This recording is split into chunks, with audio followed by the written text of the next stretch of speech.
avec le peuple de Dieu. Il est vrai que je m'adresse à tout le monde, essentiellement à Batonzamba Pesinga Kokamba. Nazoleka na nzela ya Facebook pour communiquer la parole du Seigneur.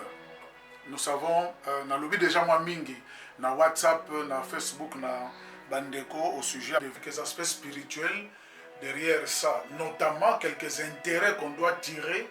Il y a un moment qui ça, intérêt en termes qu'on nous rapproche non seulement du Seigneur, mais aussi les uns des autres. Donc ce sont là les avantages spirituels entre Facebook. Nous montrons le président, le chef du gouvernement, qui prie, la science, va reconnaître Nzambe. Pour nous, c'est intéressant. Il y a qu'à un moment donné, il y a Mutesuka Makasi, Mutesuka Bozuya Mutesuka et que Tozo Kendenango na Bonzambe. Donc je suis content de savoir que ma décision peut-être que les chrétiens belé sa vie chrétienne à Bango, peut-être beaucoup de non-convertis se convertissent au christianisme. Peut-être reconnaître Nzambe de mieux. Peut-être un athée quelque part se dit non, il faut que Nzambe soit quelque part. Donc, suite à la situation, il y a ces intérêts dont nous avons aussi besoin que le royaume peut gagner quelque part à cause de la situation. Je partageais la parole ce matin et j'aimerais partager la même parole ce soir. Ce matin, dans la culte familiale, j'aimerais partager quelques aspects à ce même message. Je me tourne une question, parce que maintenant je parle carrément d'autre chose. Je me coronavirus. Je me tourne une question, je trop d'enseignements sur la grâce. Mais il me semble que ces enseignements, ils sont 50% vrais et 50% pas vrais. Ça veut dire qu'on explique très bien la grâce, mais la manière dont on explique la grâce est pour nous une licence. C'est cet aspect qui transparaît lorsque j'entends donner le point de vue que je trouve totalement biblique par rapport à cet aspect à grâce, na comportement sous la grâce. J'aimerais plutôt lire celui qui est en même temps l'apôtre de la grâce et l'apôtre qui a beaucoup parlé aussi de la vie chrétienne, de la conduite, le comportement chrétien correct. C'est l'apôtre Paul. Dans Galates chapitre 5e, dans premier verset, à partir du premier verset,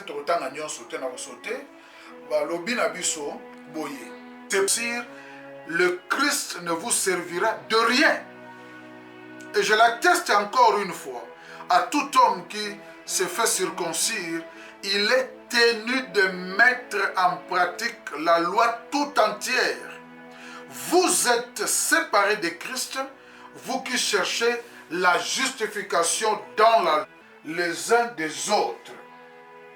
Dans le verset 16e, je dis plutôt, marchez par l'esprit, vous la grâce, un prétexte pour vivre selon la chair. Nous avons deux extrêmes. Et l'apôtre Paul nous donne la position de Dieu, la position de la Bible, la position qui est correcte, la position de Dieu. Alobi boy, alobi, oyo bazolinga komita sous la loi, ils sont séparés de Christ. Alobi, c'est pour la liberté que Christ nous a affranchis. C'est pour la liberté par rapport à la loi. Parce qu'il parle d'un élément de la loi ici qui s'appelle la circoncision. Circoncision, c'est qui loi qui d'ailleurs partir d'Abraham, que tout mâle en Israël devait à transporter ces éléments de la loi dans leur vie chrétienne, rendant ainsi la foi nulle, rendant ainsi la grâce nulle.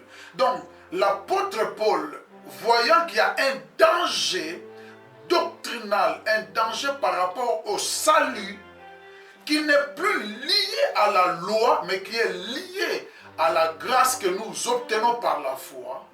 Alors, celui qui continue à pratiquer la loi n'est plus de Christ, il est séparé de Christ, parce que Christ est venu à accomplir pour nous, afin que nous ne soyons plus esclaves de la loi.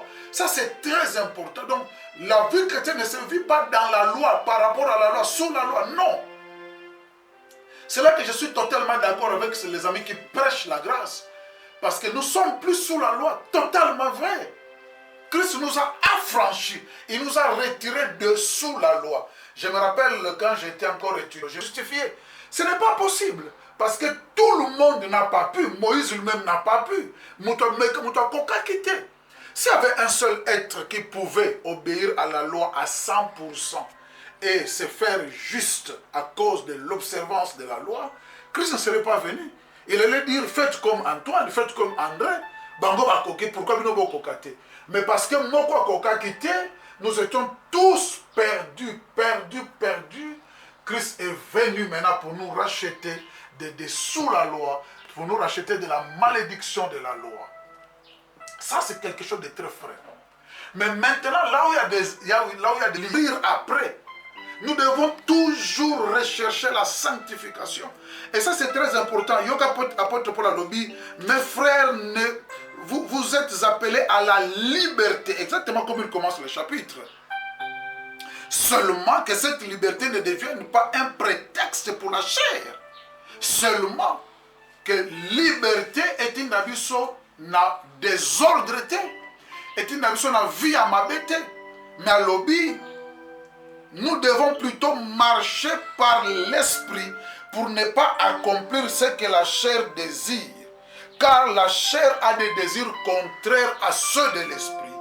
Et l'esprit en a des contraires à ceux de la chair. Ils sont, comme je l'ai déjà fait, ceux qui pratiquent de telles choses n'hériteront pas le royaume de Dieu.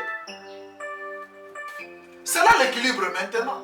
Oui, les amis qui sont sous la loi sont perdus. Mais les amis aussi qui ont fait de la grâce un prétexte pour vivre sur la loi sont également commencés à enseigner sur cet équilibre qu'il faut maintenir entre la foi, la grâce et la sanctification. Il y a un triangle qui s'établit entre la grâce, la foi et la sanctification. La grâce, la foi et la sanctification. La grâce, la foi et la sanctification, c'est le triangle gagnant. Et nous avançons avec le Seigneur dans la sanctification. Car le péché nous éloigne de l'éternel. Et Bible le dit, l'apôtre dit, je vous avertis, je vous préviens. C'est le terme que ma version ici utilise. Je vous préviens que vivre vieux n'hériteront pas le royaume des cieux. Attention mes frères. La grâce n'est pas un argument pour la sainteté, dans la crainte de Dieu. Et nous devons savoir que c'est là que se trouve notre équilibre. Je nous appelle sous la loi. Le salut de l'homme n'est pas le résultat de l'observation de l'obéissance à la loi. C'est impossible. Notre chair ne nous permet pas d'obéir à la loi. Mais en même temps, il ne faut pas que nous fassions de la grâce un argument pour satisfaire les désirs de la chair. Non. Notre chair ne peut pas être notre patronne. Sinon, nous quittons esclaves de la grâce, esclaves de Jésus-Christ, esclaves de la foi en Christ, qui a ses principes et mokaba principes et ça santo. Je pose une question. Si par la grâce, si par notre compréhension de la grâce, nous continuons à vivre dans les péchés, en quoi sommes-nous différents de ceux qui ne sont pas en Christ? C'est ça le problème. Nous ne sommes pas chrétiens parce que nous prêchons, ou parce que nous prions, parce que nous portons la Bible. Non, nous sommes chrétiens parce que nous vivons la parole de Dieu. Il faut tout l'homme dans la vie chrétienne qui donne aux païens un argument pour continuer à être païen et entrer dans une vie chrétienne dont la vie, sans que Toloba, est un jugement par rapport au monde. Sans que Toloba, et des gens comme ça ont vécu. L'apôtre Paul a vécu. C'est comme ça que dans le 21e siècle, il y a des gens qui sont comme ça. Dont la vie chrétienne est un vrai jugement vis-à-vis à ma païen. Batali, ils se jugent. Batali, leur conscience leur parle. Batali, ils commencent à prendre des décisions pour changer aussi leur vie. Ce n'est pas parce que nous prêchons, mais parce que nous vivons ce que la parole annonce. Parce que nous avons fait de l'évangile notre vie. Ou parce que nous sommes en train de vivre l'évangile.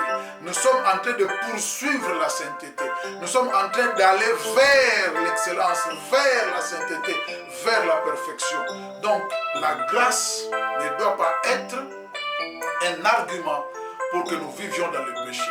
Voilà un peu d'une manière brève la pensée que j'ai partagée aujourd'hui et que je pensais aussi partager avec vous. Nous regarde.